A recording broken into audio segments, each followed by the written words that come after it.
دا وظیفه صرف یو ځل وکړئ او په ژوند کې خوشحالي حاصله کړئ، په ژوند کې سکون حاصل کړئ. څونه پریشانیان دي، دا ټولې پریشانیانې به الله پاک ختم کړي. څومره د رزق مسله ده، څومره د مال او دولت مسله ده. انشاءالله العزیز دې وظیفې په برکت باندې الله پاک به تاسو مالامال کړي.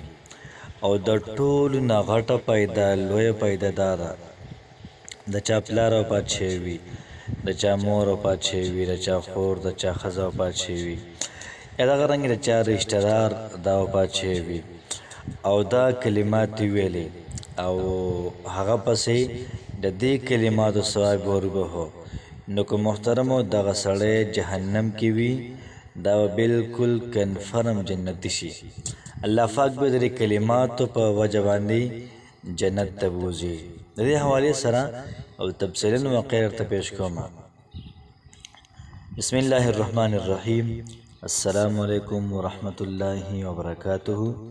امید در بکوم چې تاسو ټول به ټیک ټاکې. الله پاک هم خوشاله آباد ساتي. الله پاک دې زمونږ او تاسو ټولې مسلې د ختم کړي. الله پاک دې موږ او تاسو ټول چاته محتاج نه، صرف د الله پاک موږ او تاسو ټول د خپلې بندګۍ محتاج ساتي. محترمو، نن چې کومه زموږ وظیفه ده ډېره زیاته پاورفول ده، ډېره زیاته زبردسته وظیفه ده. دا وظیفه چې کوم سړی کوي مکمل یقین سره به کوي، مکمل اعتماد سره به کوي. چې کله محترمو یقین برابر و، اعتماد برابر و، انشاءالله العزیز ډېر زیات زبردسته کار کوي. او د دې وظیفې طاقت اندازه به تاسو ته الو لګي چې تاسو په دې کې واقعه واورئ د امام شافعي رحمه الله. فرمایي محترمو چې یو ځل امام شافعي رحمه الله په یو مجلس کې ناستی و او په دغه مجلس کې یو نوجوان هم ناستی و، روټۍ خوړله. एकदम دې نوجوان چغې کړلې چې زما مور دا په جهنم کې ده. امام شافعي رحمه الله یا بل سړي دا وظیفه کړې وه، نو هغه په زړه کې وروبهل چې الله پاکه د دې وظیفې چې څومره اجر و ثواب دی، د دې هلکه مور ته دا زه بخمه.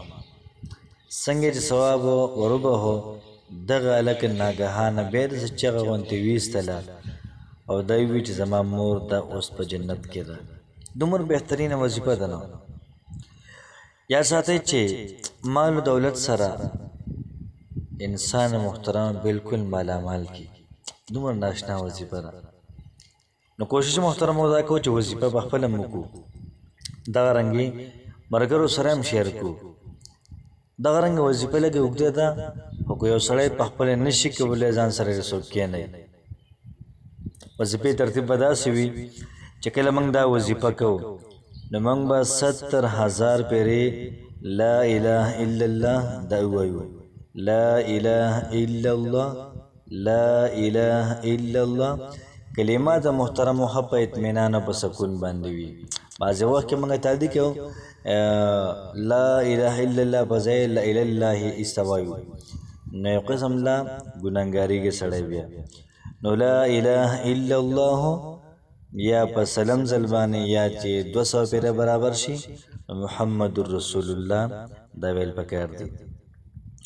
نو 80,000 پیره محترمو کلمه ویل پکار دي. او کلمه چې یو پیره موږ ویله الله پاک زموږ او ستاسو ټول ګناهونه معاف کوي. او تقریبا فرمایي چې 4,000 نیکیان الله پاک د انسان په عمل نامه کې دا لیکي. د کلمې ډېر زیات طاقت دی. موسی علیه السلام په دور کې یو سړي کلمه ویله، الله پاکو دا د 40 کالو ګناهونه معاف کړل.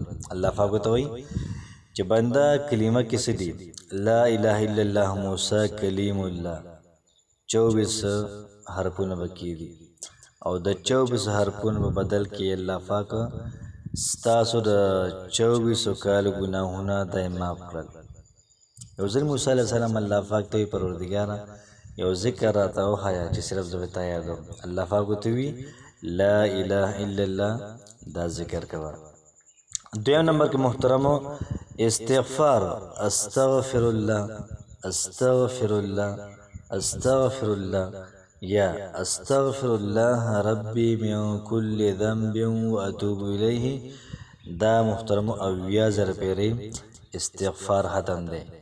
استغفار ختم پایدا پداوی چې الله پاک پتا سبانه د مال بارانو کې د دولت باران بل الله پاک پتا سو کې د رزق باران بل الله پاک پتا سو کې کم سړی چې استغفار وای په دې سړی باندې به لوګ نه کم سړی چې استغفار وای په دې سړی باندې به تند نه دا سړی مالا مال بل پیسې ورکړي چانه بنالي اور سره اویا زر پیری درود شریف صلی الله علیه وسلم صلی الله علیه و آله وسلم دوانه ویل شي. نو درود پاک دا محترم اویا زر پیری وایو اویا زر پیری 70,000 پیری ودا وایو. بیا دغه نه بعد کو تاسو را تصور کوئ د رزق د پاره کوي بالکل کولای شي. کو تاسو را تصور کوئ چې د مړي په سر به هم نو کلمه دی ویل الله پاک بخي کلمې په وجه باندې درود شریف په وجه باندې الله پاک به قبر کې نور پیدا کی او دا رنګ د استغفار په بدل کې الله پاک معاف کی. او یا لطیف ډیر زیات محترم او طاقت ور لفظ دی ډیر زیات د فضل ور لفظ دی او ډیر زیات ځان نه حیثیت لري. نو چې دغه یا لطیف وظیفه چې کله وکړه دا یو مطلب دا وی چې سړی روان وي نه پاسه سورې روان وي ورېځه به روان وي په دې سړی سورې کړی وي دا قرنګي 24 غنټې دا انسان د الله پاک د رحمت په لفیټ کې وي. او د یا لطیف وظیفه په دې باندې موږ وظیفه کړې ده په چینل کې شته یا لطیف ډیر زیات زبردست حیثیت محترم دال لري. فرمای محترم چې کم سړی دا و چې الله پاک مال رزق راکړي مال او دولت راکړي نوکری راکړي دیر د یا لطیف وظیفه لازمانو کی. په دې وظیفه کې محترم دی یا لطیف په او یا زره پیری دا به وایو. الله پاک ما تعالی اختیار راکړي په دنیا کې موږ خپل اختیار باندې و مشکل شو په خپل اختیار باندې روټه مخړې شو په خپل اختیار یو زیات تلم شو و دې کلمات په وجه باندې الله پاک ما تعالی اختیار راکړي محترم اختیار هغه اختیار موږ استعمالول شو او د الله پاک محترم اختیار چلیږي. الله پاک ګوري چې په کم کې د بنده خیر وي حق محترم بنده لور کوي. علی رضی الله تعالی عنہ نه چاته پوسو او ته الله پاک څنګه پیژاندو. علی صاحب رضی الله تعالی عنہ ته فرمایي چې د مضبوط ارادو د ماته دون بعد ما الله پاک پیژاندو. زه وعده وکم چې سال ودا کار کوم سار لا کارونه کما دین مار پته ولګي چې الله پاک ذات دا موجود دی او دا شته دی. نو په دنیا کې موږ فلا اله الا الله په درود شریف باندې استغفار باندې یا لطیف باندې ډېر غټ غټ فیصله کولای شي محترم. آخرت کې یا به زما اوس اختیار نه الته به موت یې سم نشي کولای شو چې کله محترم به لاړ شو جنت ته هر څه محترم به تل خپل اختیار باندې کو. نو یا لطیف او استغفار او درود شریف او لا اله الا الله او یا زر پیری محترم دا ټول هر یو کلمه د وای کو به واز نه شي کولای ځان سره د کور خلق کې نه و په شریک وای دونه مزوی ما دومره ته وای دومره بل چاته والکه ولک په احترام باندې لک په اطمینان باندې او په طریقې باندې ان شاء الله عزیز محترم چاته ورباهي قبر به ګلې گلزار او دا رنګ چې شمدید واقعیت دي ډېر هر کدا سوي چې دا وظیفه منګه وکړه او الله پاک موږ له دومره مال او دولت راکو یا دا وظیفه منګه وکړه او دا رنګ منګه خپل مړو بسې وبهاله خوب کرا لري چې الله پاک دې تاسو رخو کی څنګه تا ما سره خو کړل نو دا رنګ مړو بسې دا کلمات وایو دا دعاګانې وکړو ان شاء الله العزیز د ژوندوم پکې فائدہ ده د مړوم پکې فائدہ ده. الله پاکم خوشاله آباد ساته. السلام علیکم ورحمت الله وبرکاته.